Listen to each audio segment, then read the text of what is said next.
Entonces el chiste es que estaba una señora en su cuarto con su teléfono en la mano, siempre lo empiezo con un chiste, y entonces le llega un WhatsApp, ¿no? ¡Pip! Y entonces le dice: tenemos secuestrado a tu esposo, si no nos das 50,000 pesos no lo vas a volver a ver en toda tu vida. Y entonces ella voltea y ve a su esposo dormido ahí, ¿no? Entonces contesta: mi esposo estoy en mi casa, mi esposo está dormido aquí a mi lado, pero un favor, me interesa el negocio, búscame mañana.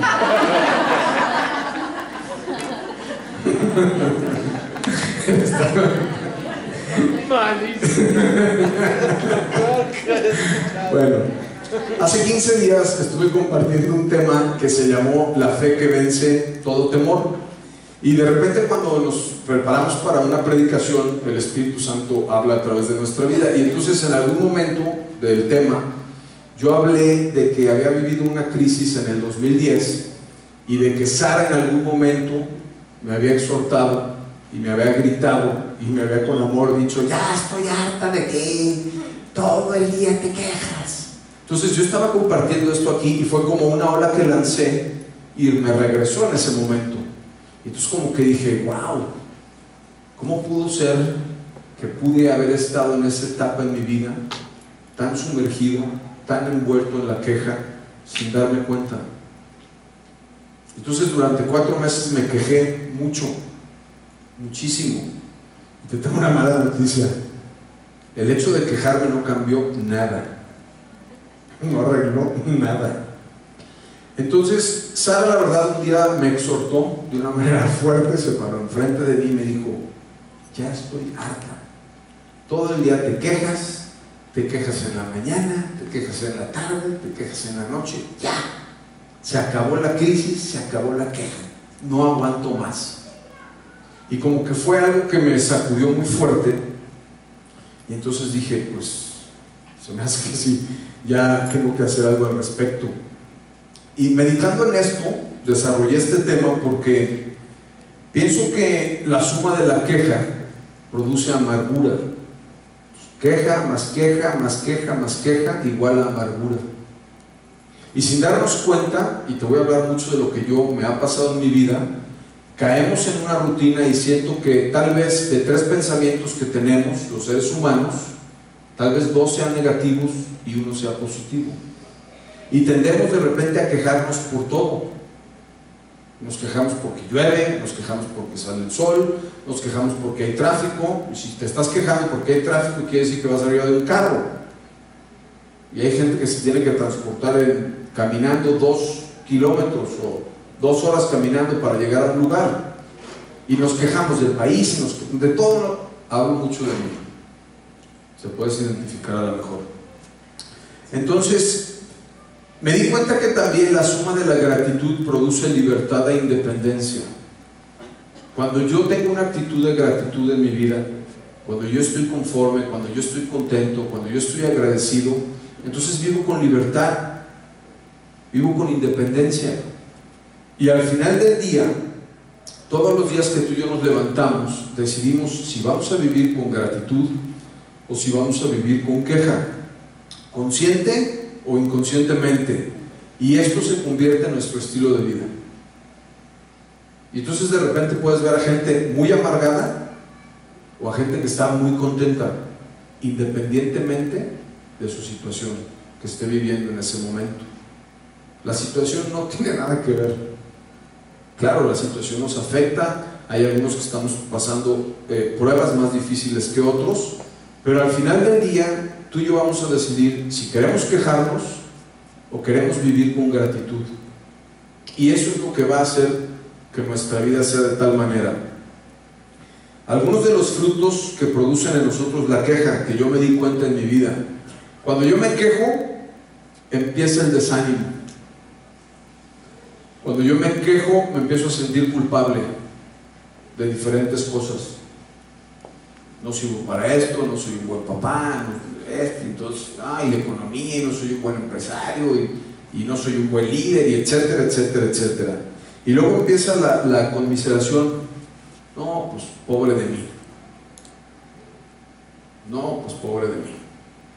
Y empiezo a lacerarme, y no, es que yo no sirvo, y es que yo no puedo, y es que a mí nadie me quiere, y es que a mí nadie me voltea a ver, y etcétera, etcétera, etcétera. Y luego yo entro, el siguiente proceso es la depresión. Entonces ya me quejo y al rato estoy deprimido. No me quiero levantar, no quiero hacer las cosas, no quiero trabajar, no quiero leer mi Biblia, sobre todo si estoy batallando en alguna área. Y entonces, si me quejo de Dios, pues ya me siento deprimido, y entonces ya empieza como a rodearme un ambiente en el que me empiezo a sentir ya mucho más mal, no solamente con mi queja. Y luego entra la amargura, y pues ya cuando estás bien amargo, ni quien te quiera ver. Oye, vamos a visitar a Orlando. No, gracias. A lo mejor no hay que ir, porque salimos peor de como llegamos. Y estás todo amargado. Que por cierto, la amargura trabaja en el área del estómago. Y entonces te sientes mal del estómago, y te empiezas con gastritis y con agruras, y etcétera, etcétera, etcétera. Entonces, quiero compartirte dos versiones diferentes de Proverbios 4:23. Esta versión dice en Proverbios 4:23: sobre todas las cosas, cuida tu corazón, porque este determina el rumbo de tu vida. Y a lo mejor es un tema muy sencillo, pero si tú y yo podemos hoy lograr que Dios nos hable y aplicar algo a nuestra vida puede cambiar drásticamente hoy. Si nosotros cuidamos nuestro corazón, o tenemos que cuidarlo, porque este determina el rumbo de nuestra vida. Gaby, a los 30 minutos pasas, te dije, ¿verdad? Y esta versión de Dios habla hoy me gusta, porque dice: cuida tu mente más que nada en este mundo, porque ella es fuente de vida. Entonces, le puse adicción a la queja porque empezamos con una queja pequeña, o en mi caso, y luego pues ya traigo 2 quejas, y luego 3 quejas, y luego toda la vida se vuelve una adicción a quejarnos, y nos quejamos y nos quejamos y nos volvemos a quejar, y nos levantamos y nos quejamos. Ahorita vamos a ver qué pasó en la Biblia, porque todo hay que estudiarlo a la luz de la palabra, y me gusta. Entonces tú y yo tenemos que cuidar nuestro corazón, tenemos que cuidar nuestra mente, así como cuidamos nuestro cuerpo, cuidamos nuestra alimentación, cuidamos las cosas que tenemos alrededor, a nuestros hijos, a nuestra esposa, a nuestros padres. Tú y yo tenemos que cuidar nuestra mente, estar al pendiente. Tenemos que cuidar nuestro corazón, porque eso va a determinar el rumbo de nuestra vida. Y tal vez yo te diría también que si tú escuchas las palabras que tienes hoy, analizas las palabras que están hoy alrededor de ti, y platicáramos, si yo escuchara eso, te podría decir en dónde vas a estar en un año. Si nos juntamos y escucho tus palabras, y escucho lo que dices, y escucho lo que expresas, a lo mejor te digo, yo creo que en un año vas a estar aquí, porque eso determina mucho el rumbo de nuestra vida. Aquí lo dice la Escritura, no yo. Y tenemos que estar atentos. Jesús dijo, me encanta Jesús, en Juan 16 dijo: yo les he dicho estas cosas para que en mí hallen paz. En este mundo afrontarán aflicciones. O sea, Jesús dijo, en mí van a tener paz. Va a estar complicado el asunto, no va a ser fácil, van a haber algunos problemillas que se les van a presentar, pero después dice: pero anímense, échenle ganas, no se preocupen, ánimo, yo he vencido al mundo. En Jesús tenemos la solución, en Jesús tenemos la respuesta, en Jesús tenemos la esperanza. Pero ya nos dijo el Señor, va a haber complicaciones, va a haber dificultades, Y la semana pasada Juan Pablo nos compartía un poco acerca de lo que él ha estado viviendo y cómo es la vida, ¿no? O sea, la vida no es como quisiéramos. Entonces voy a estar trabajando en la historia del pueblo de Israel. Cuando sale el pueblo de Israel voy a hablar de Moisés, voy a hablar de algunas citas. Quisiera haber tenido mucho más tiempo para decir muchas más cosas, pero estamos en nuestro formato de 30 minutos, en donde no debería decir esto para no perder los 30 segundos que ya perdí. Entonces, tenemos el pueblo de Israel. Voy a dividirlo en 4 grandes bloques. Primero, el pueblo de Israel estuvo esclavizado en Egipto por 430 años. Número 1. Número 2, Dios levanta un libertador que se llama Moisés para que él vaya y los libere. Moisés es uno de los líderes más estudiados en la palabra de Dios. Es un ejemplo de liderazgo. Hay libros, hay estudios, se habla mucho acerca de Moisés. Toma nota porque después voy a hablar algo acerca de él. Entonces Moisés es el líder que Dios levanta para liberar a su pueblo. Número 3, el pueblo de Dios finalmente es liberado, sale de Egipto hacia la tierra prometida. ¿Hacia dónde? Hacia la tierra prometida, Canaán. Dios tenía una tierra prometida para su pueblo. Y entonces vemos que en esa travesía Dios tenía una columna de nubes que los guiaba de día y tenía una columna de fuego que los guiaba de noche. Y entonces dice también en Éxodo 13:17, que no está, que Dios escogió el camino por el cual los quería llevar y no era el camino más corto. Dios muchas veces escoge el camino para nuestra vida por el cual Él nos quiere llevar, y muchas veces no es el camino más fácil ni más corto, porque todo lo que Dios hace, Él tiene un propósito. Me gusta la frase de Einstein que dice que Dios no juega al azar o a los dados. O sea, Dios tiene todo bajo control, y entonces Él decide llevar a su pueblo por cierto lugar. Vemos entonces que en una de las travesías, cerca de Éxodo 14, por ahí, tampoco está, el pueblo está acampando, el faraón se enoja. ¿Se acuerdan que había pasado al final? Se habían muerto todos los primogénitos, incluyendo su hijo. Yo hubiera salido también y más rápido que el faraón. Entonces sale con todo su ejército armado a perseguir a los hebreos para matarlos. Entonces están los hebreos ahí a gusto, un día de picnic, tranquilos, y de repente empiezan a sentir la arena así. Aquí va a ser efectos especiales, ¿no? Entonces, ¿qué onda? ¿Qué onda? Y entonces como que alguien dice, ¡ay, vienen los egipcios! Y entonces voltean, todos, imagínate que volteen conmigo así, todos voltean. Y entonces ven para allá y está el mar. Y entonces todos vuelven a voltear, voltean conmigo de regreso.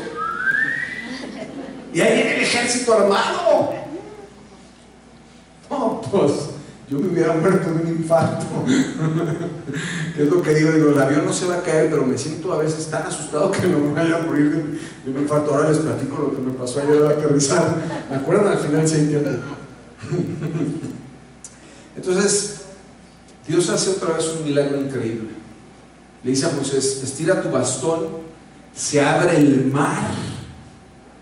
El pueblo de Israel cruza por el desierto, cruza por el mar, imagínate una pared de agua, se meten por ahí, y entonces salen del otro lado y los egipcios dicen, ahorita es cuando.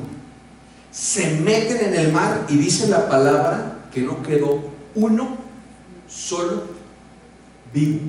Uno. 430 años de opresión, de esclavitud, de latigazos y de todo lo malo que les hicieron, en 10 minutos, fin de la historia. Que por cierto, Dios también, muchas cosas que vivimos en nuestra vida, en solamente 10 minutos, Él puede decir a nosotros, fin de la historia, porque es el mismo Dios que quiere bendecir nuestra vida. Aquí viene la parte interesante de la Escritura. Éxodo 15, 22. Entonces ya están del otro lado y pues vámonos muchachos, somos libres. Por ahí dice unos versículos antes que hicieron un cántico y alabaron a Dios y qué buena onda y Dios nos libró y todo eso, ¿no? Estaban maravillados. Entonces en Éxodo 15:22 dice, entonces Moisés guió al pueblo de Israel lejos del Mar Rojo. Se internaron en el desierto del sur. Viajaron por este desierto durante 3 días sin encontrar agua. Cuando llegaron al oasis de Mara, no pudieron beber el agua porque era demasiado amarga. Por eso le llamaron al lugar Mara, que significa amarga. Versículo 24. Entonces la gente, dilo, la gente se quejó y se puso en contra de Moisés.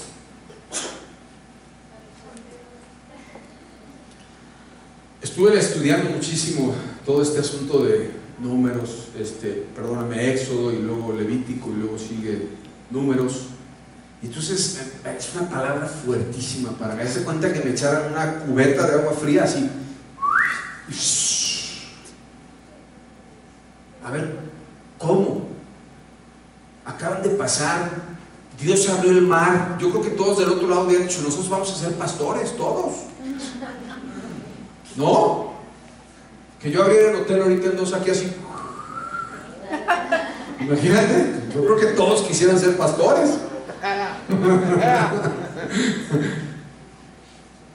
3 días habían pasado, 3 días, y el pueblo se quejó.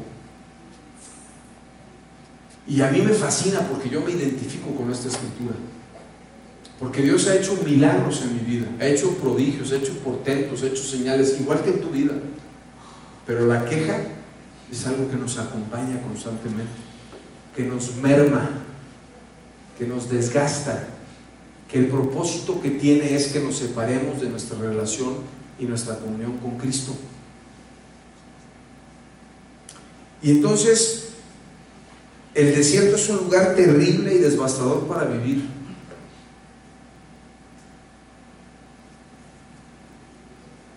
Lo que es interesante aquí es ver la actitud del pueblo hebreo. Porque entonces yo diría, bueno, pues si yo hubiera ido ahí entre la bola de su hecho, no se preocupen. Digo de broma, porque quién sabe, ¿no? No pasa nada. Si Jesús, si Dios ya nos abrió el mar rojo, pues ahorita nos llueve aquí, nos llenan unas cantinfloras. Ojo, la queja va a lograr que pierdas tu confianza en Dios. Sin darte cuenta, la queja te va a alejar de confiar en Dios. Y Dios ya hizo algo en tu vida y Dios lo puede volver a hacer y Dios lo puede volver a repetir, pero cuando nos quejamos se desaparece nuestra confianza, se merma nuestra fe, perdemos delante de Dios. Continúo con Éxodo 16, siguiente capítulo, versículos del 1 al 3. Después toda la comunidad de Israel partió de Elim y viajó al desierto de Sin, ubicado entre Elim y el monte Sinaí. Llegaron el día 15 del segundo mes, esto significa un mes después de salir de la tierra de Egipto. Ahí también toda la comunidad de Israel ahí también toda la comunidad de Israel se quejó de Moisés y de Aarón. Es la queja, por favor. Si tan solo el Señor nos hubiera matado en Egipto, allá nos sentábamos junto a las ollas llenas de carne y comíamos todo el pan que se nos antojaba. Pero ahora tú nos has traído a este desierto para matarnos de hambre.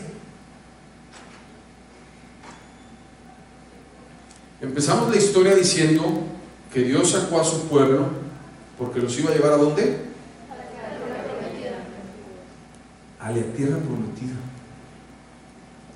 Y entonces Dios les dio el maná que llovía del cielo y todos los días tenían para comer maná.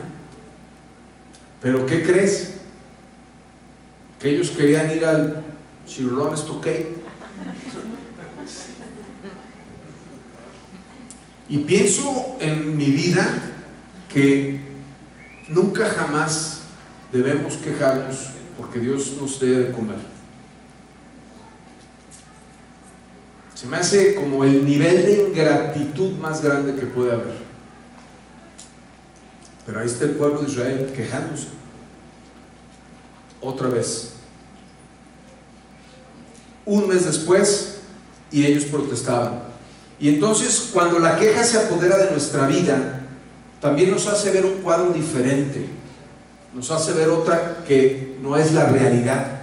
Y entonces el pueblo de Israel dice: esto no sirve. Mejor hubiera sido morirnos en Egipto, al lado de las ollas.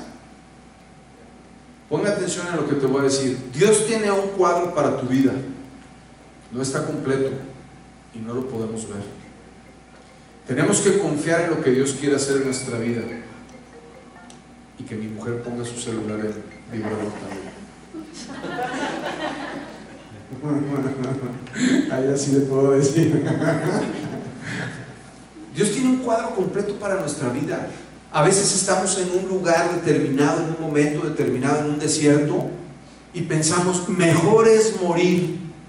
Por cierto, en esa crisis del 2010, yo me quejé amargamente. Es uno de los momentos más difíciles de mi vida. Algún día voy a poner una predicación que se llame La Queja, y ya les platicaré. Algunos lo vivieron junto conmigo. Muchas cosas malas a mi alrededor en todo sentido. ¿Y sabes qué? Después de ese día han venido los mejores 5 años para mi vida. Los mejores, en todo sentido, en todas las áreas de mi vida. Pero llega un momento en donde, si nosotros a través de la queja perdemos la confianza en Dios, no podemos ver lo que Él tiene para nosotros. Porque en el desierto no puedes ver más allá. No es que tengas incapacidad, o no es que no quieras, no es que te falte fe. Es que no se puede ver desde el desierto la tierra prometida. Te tienes que acercar. Tienes que seguir caminando, tienes que esperarte a que el tiempo pase y transcurse para que puedas acercarte a ver qué es lo que Dios tiene para ti. Y lo más importante es que podamos permanecer en nuestra relación con Él. Voy a continuar a Éxodo 16, del 6 al 12. Entonces Moisés y Aarón le dijeron a todos los israelitas: antes de anochecer, sabrán que fue el Señor quien los sacó de la tierra de Egipto. Por la mañana verán la gloria del Señor, porque Él oyó las quejas de ustedes, que son contra Él y no contra nosotros. ¿Qué hemos hecho para que ustedes se quejen de nosotros? Luego Moisés añadió: el Señor les dará de comer carne por la tarde y los saciará con pan en la mañana, porque Él oyó todas sus quejas. Se parece mucho a la relación de Sara y Mía.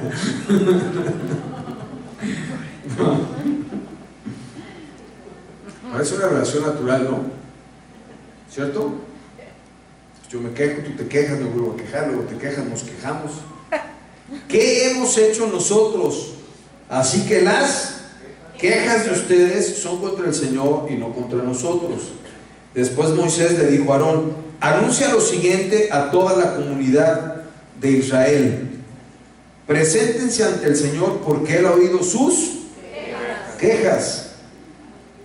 Y mientras Aarón hablaba a toda la comunidad de Israel, miraron hacia el desierto, y ahí pudieron ver la impotente gloria de Dios en la nube. O sea, la imponente. Es para ver si están atentos. Son algunas técnicas que me enseñaron en la primaria.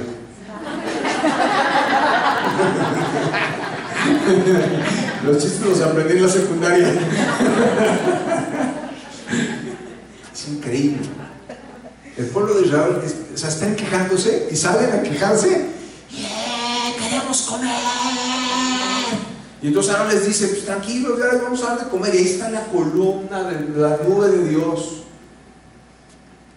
O sea, ¿qué tan? Quisiera usar una palabra mayor, pero me voy a quedar en testarudo, pero interpreta lo que quiero decir. ¿Qué tan testarudos fueron Y yo me diría a mí mismo, Armando, ¿qué tan testarudo eres a veces? Que estás viendo la columna de Dios, puedes ver a Dios en tu vida, puedes ver las bendiciones, estás vivo, te levantas, caminas, respiras, puedes ver que Dios está contigo, que su favor está sobre tu vida, y te das el gran lujo, y que además es un pecado, de quejarte. En vez de extender la fe, en vez de tener una palabra de aliento, de esperanza, y entonces viene la adicción a la queja. Continúo. Después de la nube imponente e impotente, la gloria del Señor en la nube, versículo 11 dice: luego el Señor le dijo a Moisés: he oído las quejas de los israelitas. Ahora diles que por la tarde tendrán carne para comer y por la mañana tendrán todo el pan que deseen. Así ustedes sabrán que yo soy el Señor su Dios. Yo estaba meditando, cuando iba hacia Chicago, empecé a hacer la predicación. Estaba ahí en el avión, es el mejor lugar para hacer una predicación. Te sientes más cerca de Dios.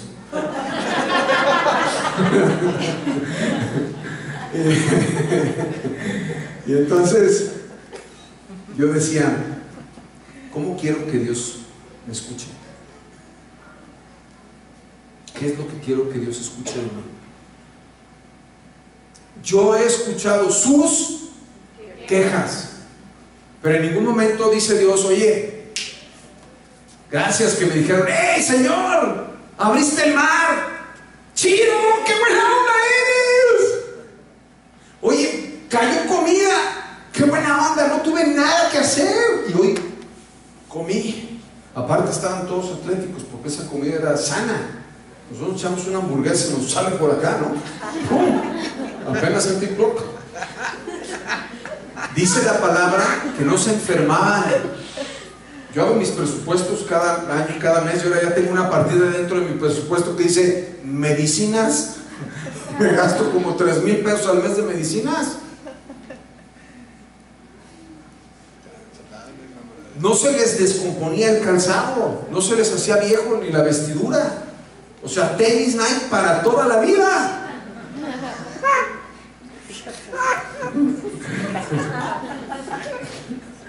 Este apuntador, no te veas tan feo, mano.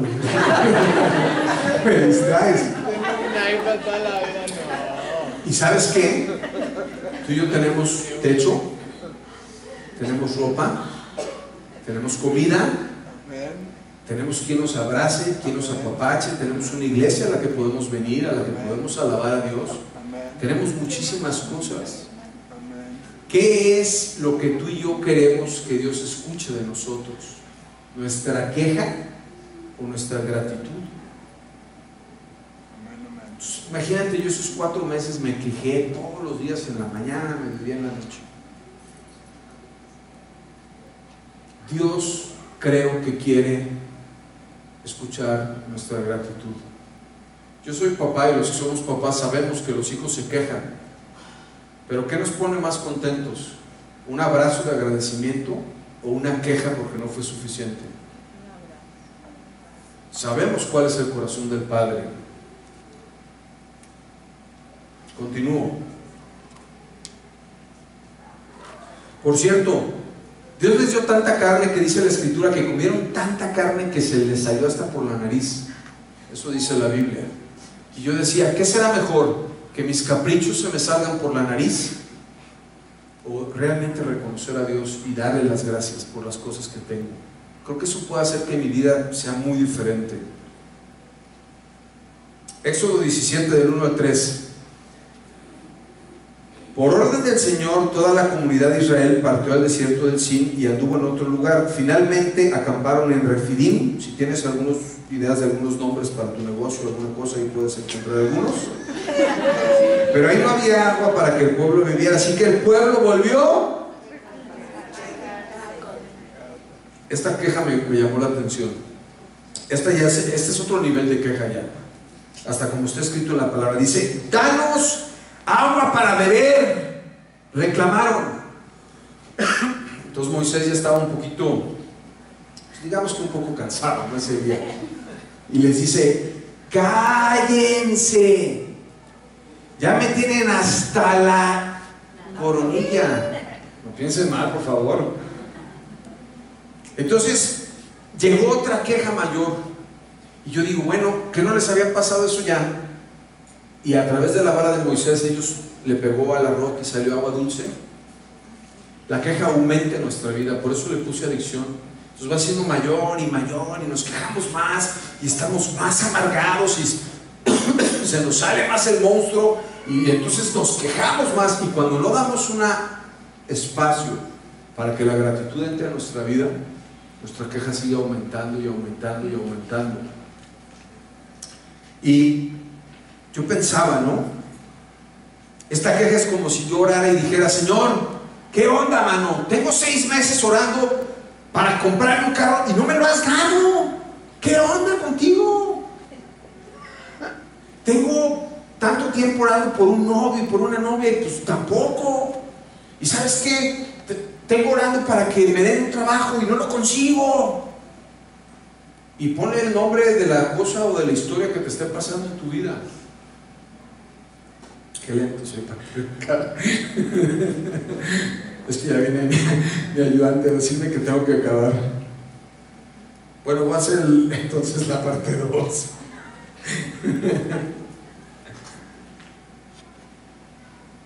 Dos citas más. Números 14:1. Entonces toda la comunidad empezó a llorar a gritos, y así continuó toda la noche. Sus voces se elevaron como una gran protesta, como Moisés y Aarón. Si tan solo hubiéramos muerto en Egipto, o incluso aquí en el desierto. ¿A poco no se antoja tener una familia así? Todos al unísono, llorando y quejándose. ¡Qué padre familia! Y la queja también afecta a nuestro entorno, a nuestro alrededor. La última queja, la queja del líder. Lee desde el versículo 12. ¿Acaso yo los engendré? ¿Los traje yo al mundo? ¿Por qué me dijiste que los llevara en mis brazos como una madre a un bebé de pecho? ¿Cómo puedo llevarlos a la tierra que tú juraste dar a sus antepasados? ¿Dónde se supone que voy a conseguir carne? No dejan de quejarse conmigo. Último renglón del versículo. Sería mejor que me mataras. Hazme ese favor y ahórrame esta miseria. Moisés, el líder de líderes, el libertador. Señor, yo no los parí, ¿qué te pasa? Y entonces le dice, mejor mátame aquí, ya estoy harto. Cuando Dios tiene un propósito en nuestra vida, la queja va a hacer que tu propósito no lo puedas disfrutar ni vivir.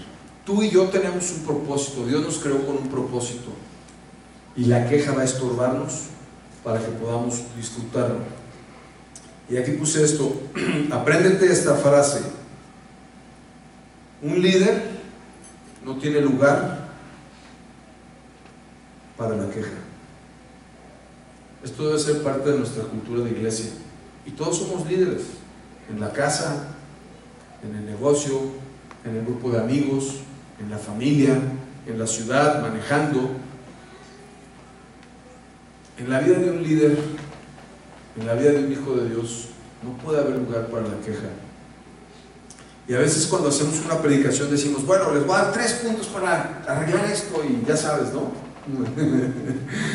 Solamente voy a compartir una cita final. Apúntala, llévatela, estudia a la semana, ora a Dios que Él te revele. Primera de Tesalonicenses 5:18 dice: den gracias a Dios en cualquier circunstancia. Esto es lo que Dios espera de ustedes como cristianos que son.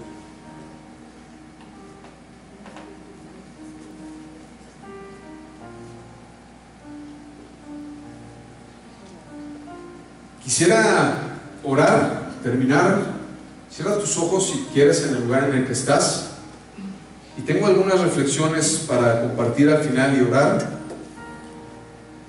¿Cuánto tiempo queremos permanecer en el desierto de nuestra vida?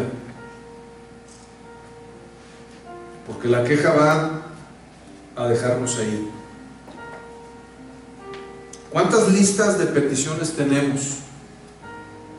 Yo hoy te quiero desafiar a que saliendo de la iglesia en la tarde en tu casa, hagas una lista de por lo menos 100 cosas por las cuales puedas dar gracias a Dios.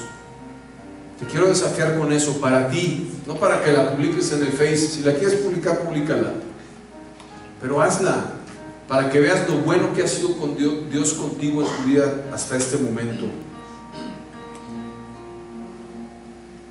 Tú y yo tenemos hoy que decidir ser agradecidos y estar atentos en nuestra mente. Tenemos que vivir confiando en Dios, llenos de esperanza, sabiendo que Él tiene lo mejor por delante, porque Él nos lo prometió en su palabra.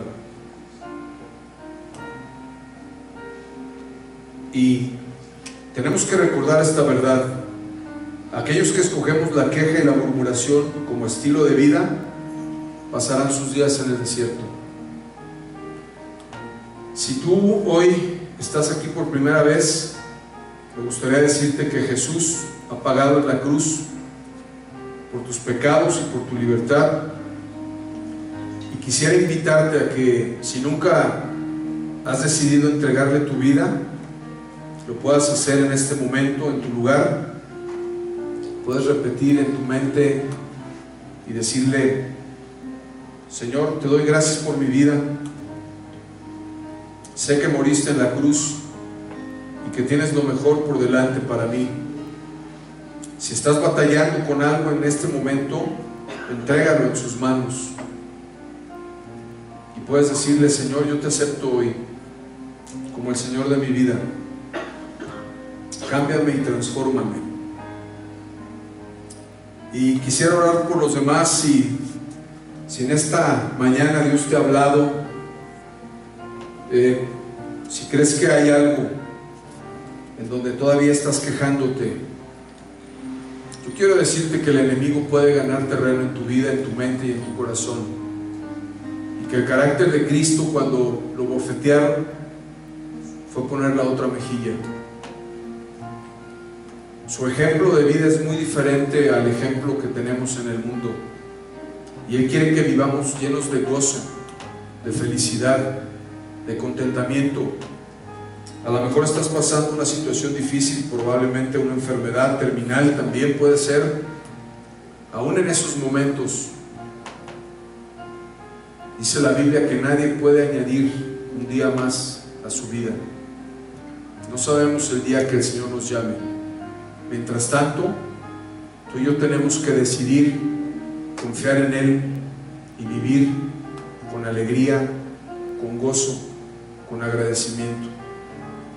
Señor, te damos gracias por nuestra vida, te damos gracias por esta iglesia, te damos gracias por lo que has hecho, Señor, anteriormente, porque nos has bendecido y por lo que harás. Sabemos y hoy decidimos confiar en ti, en el nombre de Jesús. Amén. Vamos a terminar con un canto más. Dios los bendiga.